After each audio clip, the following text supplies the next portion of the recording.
Hello दोस्तों, आप सभी का स्वागत है एक नए वीडियो में। दोस्तों, कक्षा 10 के लिए प्रश्नावली 3.1 चैप्टर 2 चर वाले रैखिक समीकरण युग्म को आज हम इस सभी क्वेश्चन को सॉल्व करेंगे कक्षा 10 के लिए, जो कि क्वेश्चन एग्ज़ाम में बहुत ही बार पूछे जाते हैं। तो आपको क्या करना है, आपको इन सभी वीडियो को पूरा देखना है। यदि आप अच्छे नंबर लाना चाह रहे हैं तो इन सभी वीडियो को देखें और मेरे चैनल को सब्सक्राइब करें। यदि वीडियो अच्छी लगी तो लाइक कर देना। हम आपके लिए 10 की वीडियो लाते रहते हैं। तो चलते हैं, एक एक करके क्वेश्चन को सॉल्व करते हैं। और यहाँ पर लिखा है पहला नंबर क्वेश्चन कि निम्न समस्याओं में रैखिक समीकरणों के युग्म बनाइए, ग्राफी विधि से हल ज्ञात कीजिए। इसको हम ग्राफ की विधि से बताने वाले हैं।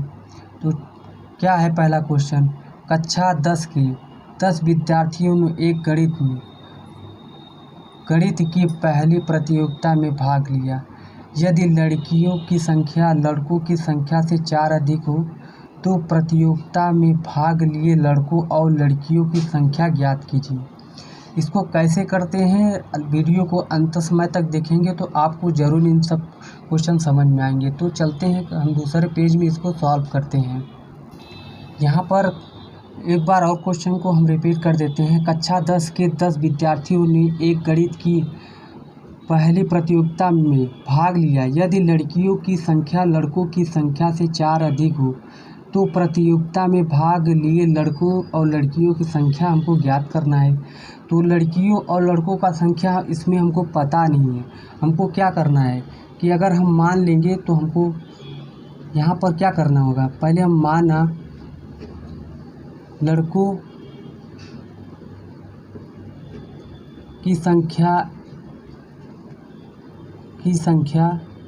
x और तथा लड़कियों की संख्या y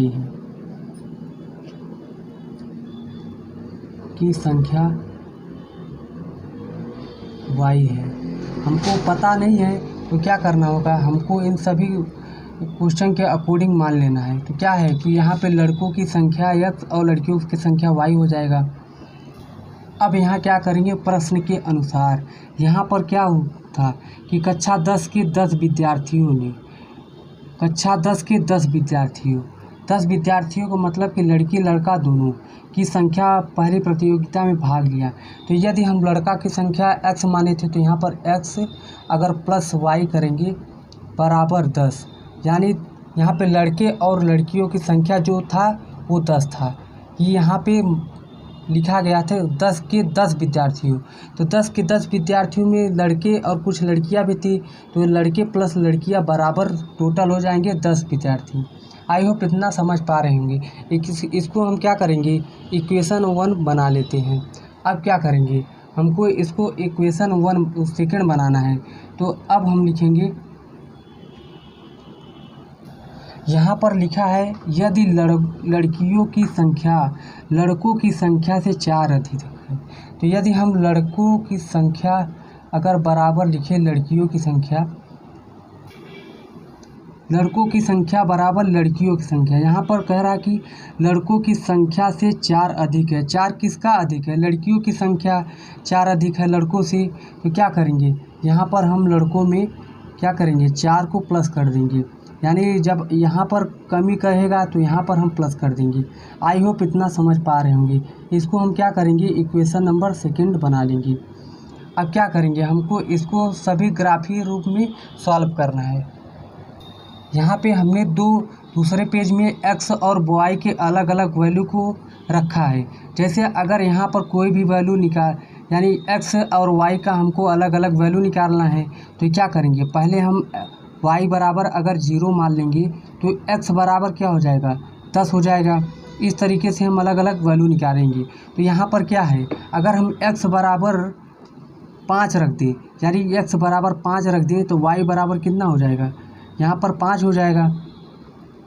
और यहाँ पर y बराबर अगर हम 4 रख दें, अगर y बराबर 4 रख दें तो यहाँ पर x बराबर यहाँ पर 10 में से 4 घट जाएगा तो यहाँ पर x का वैल्यू 6 हो जाएगा।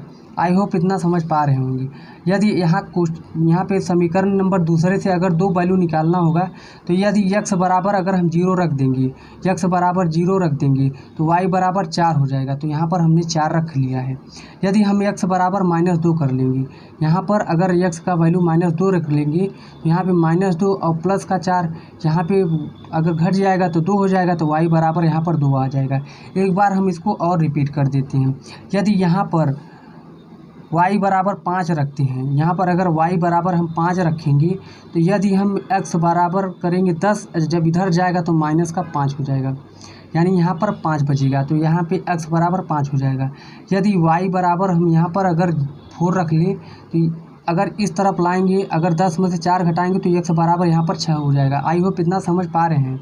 अब क्या करेंगे, इसको हम ग्राफिक रूप से सॉल्व करेंगे। तो हमने पहले ग्राफ को ड्रा कर लिया है, तो अब क्या करेंगे, इन सभी को हम पॉइंट वाइज करके ग्राफ को खींचेंगे। क्या करेंगे, यहाँ पर x का हमने पहले से इसलिए बना लिया है ताकि हमको समझाने में कोई भी दिक्कत ना हो, यानी 1-2 यहाँ पर सेंटीमीटर में थोड़ा दिक्कत हो जाती है, तो इसलिए यहाँ पर सही सलामत आंसर नहीं आ पाती है। तो क्या करेंगे, यहाँ पर x का मान 0 है। यहाँ पर अगर हम ये वाली होती है y का मान और ये वाली होती है x का मान, यहाँ पर x है, यहाँ पर x डैश, यहाँ पर y, यहाँ पर नीचे y डैश कर लीजिए। अब क्या होगा, अगर हम x का मान 5 रखेंगे तो x इस तरफ है, यहाँ पर x का मान 5 हो जाएगा। 5 कहाँ पर है, अगर 5 और y का मान भी यहाँ पर 5 है तो y का मान यहाँ से 0 से यहाँ पर 5 लेंगे तो y का मान 5 भी है, x का मान भी 5 है। तो कहाँ आएगा, यहाँ पर इसके सामने आएगा या 5 के भी सामने आएगा। तो यहाँ पर हो जाएगा 5,5, ये हो जाएगा x और y के मान। अब क्या हो जाएगा, यहाँ पर y का मान 4 है और x का मान 6 है। x का मान यहाँ पर 6 है और y का मान यहाँ पर 4 है। तो क्या हो जाएगा, अगर यहाँ मिलाएंगे तो यहाँ पर आ जाएगा 4,6, यहाँ पर कटेगा। तो क्या करेंगे, यहाँ पर हम बिंदु लगाकर इस तरीके से इस लाइन खींच लेंगे। अब क्या करेंगे, यहाँ पर भी x बराबर 0, x बराबर 0 कहाँ पर होगा, ये यहाँ पर होगा x बराबर 0 और y बराबर 4, y बराबर यहाँ पर 4 करेंगे तो यहाँ पर हो जाएगा, यहाँ पर x बराबर 0 y बराबर 4, तो इससे कोई फ़र्क ही नहीं पड़ रहा है। अब y बराबर 2 हो जाएगा और x बराबर -2, y बराबर 2 हो जाएगा, यानी y यहाँ पर है, y बराबर 2, y बराबर 2 यहाँ पर हो जाएगा और x बराबर -2, x बराबर -2 यहाँ पर हो जाएगा। अब क्या करेंगे, यहाँ पे यहाँ जाएगा तो यहाँ पर ऐसे कटेगा। तो जब यहाँ पर ये दोनों जहाँ मिलेंगे वहाँ 3,7 हो जाएगा, 3,7 पॉइंट पर मिलेंगे। यहाँ पे x y का वैल्यू 7 पॉइंट पे जाएगा और 3 के पॉइंट पे यहाँ पर x की वैल्यू 3 पॉइंट पे कटेगा। यहाँ पे जो यहाँ पे प्रतिच्छेद करेगा रेखा है वहाँ पे 3.7 आएगा। तो यहाँ पर हम लिख सकते हैं अतः x बराबर 3 और y बराबर 7 है। ये थोड़ा ग्राफ गलत हो गया है कि यहाँ पर पॉइंट वाइज में दिक्कत हो गई है।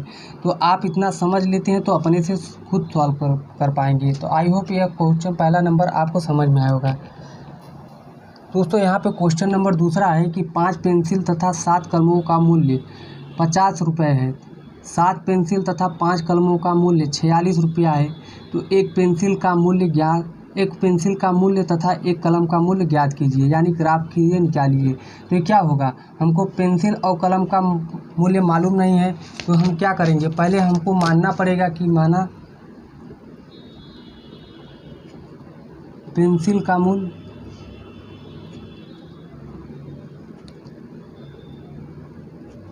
x तथा पेन का मूल्य y है। पेन का मूल्य y है। तो अगर हम प्रश्न के अनुसार से चले तो यहाँ पर लिख देते हैं प्रश्नानुसार। प्रश्नानुसार क्या हो जाएगा कि 5 पेंसिल का मतलब पेंसिल को हमने क्या माना है x, तो यहाँ पर x हो, अगर हम 5 पेंसिल करेंगे तो ये एक पेंसिल का है तो 5x हो जाएगा। और यहाँ पर तथा 7 कलमों का मूल्य 7 प्लस का कर देंगे, 7 कलम का मतलब 7y हो जाएगा, बराबर कितना दिया है 50। तो यहाँ 50 कर लेंगे। ये इक्वेशन नंबर फर्स्ट हो जाएगा। अब इक्वेशन नंबर सेकंड कैसे निकलेगा इसको भी हम आपको बताने वाले हैं। यहाँ पे 7 पेंसिल का मूल्य, पेंसिल का हमने माना है x रुपये, तो 7 पेंसिल का 7x हो जाएगा, प्लस यहाँ पर हो जाएगा 5 कलमों का मूल्य, तो यहाँ पे 5y बराबर यहाँ पर हो जाएगा 46। ये इक्वेशन नंबर सेकंड हो जाएगा। अब क्या हो जाएगा, अब हमने इक्वेशन निकाल लिया है। अब हमको क्या करना है कि हमारा एक्स और वाई का वैल्यू अलग अलग, दोनों इक्वेशन से एक्स और वाई का वैल्यू निकालना है। तो क्या करेंगे, सबसे पहले हम एक्स का मान रख कर निकालते हैं। इक्वेशन नंबर 2 को हमने सॉल्व किया है कि ताकि आपको कोई भी समझाने में दिक्कत ना हो। तो क्या है, यहाँ पर अगर हम कि y बराबर 0 रख दें, यहाँ पर जहाँ 7y है यहाँ पे 0 रख देंगे तो ये 5 जाएगा, भाग करेंगे तो यहाँ पर x की मान 10 आ जाएगा। आई होप आप समझ पाए होंगे। यदि हम आपको यहाँ पे समझा दें, अगर यहाँ पे 5x प्लस y 7y है बराबर 50, यहाँ पर 0 बना देंगे, y का मान 0 रख देंगे तो यहाँ पर 5x बराबर 50 हो जाएगा। जब 5 से कटेगा तो यहाँ पर x बराबर 10 हो जाएगा। इसी तरीके से यहाँ पर अगर हम y बराबर 5 भी रख दें तो ये 5 सते 35 हो जाएगा, और यहाँ पर जाएगा तो यहाँ पर घड़ की जाएगा तो यहाँ पर 3 बचेगा। आप अगर सॉल्व करते हैं तो आपको बिल्कुल समझ में आ जाएगा। अब यहाँ पर अगर हम दूसरे को सॉल्व करेंगे इक्वेशन को, तो यहाँ पर अगर y बराबर -2 रखेंगे तो यहाँ पर 10 हो जाएगा। यहाँ पर जाएगा तो 48 में 10 जुड़ जाएगा, 58 हो जाएगा। जब इससे कटेगा तो 8 बार जाएगा, यानी x का मान 8 हो जाएगा। यहाँ पर अगर y का मान 5 रखें तो 5 × 5 = 25 हो जाएगा। फिर इस तरफ जाएगा तो यहाँ पे माइनस का 48 - 25 हो जाएगा। उसके बाद यहाँ पर जो आएगा 21 से आएगा तो यहाँ पे 7 × 3 = 21, यानी यहाँ x की वैल्यू 3 आ जाएगी। अब आपको क्या करना है, अब इन सभी वैल्यू को ग्राफ में कन्वर्ट करना है। तो हमने पहले x का वैल्यू है यहाँ पर 10 और y का 0, तो यहाँ पर ग्राफ बनाए हुए हैं। आपको यहाँ पर बता दें कि यहाँ पर y का मान था 0 और x का मान था 10, तो यहाँ पर एक पॉइंट यहाँ आ जाएगा, 10,0 आ जाएगा, एक पॉइंट यहाँ पर आ जाएगा।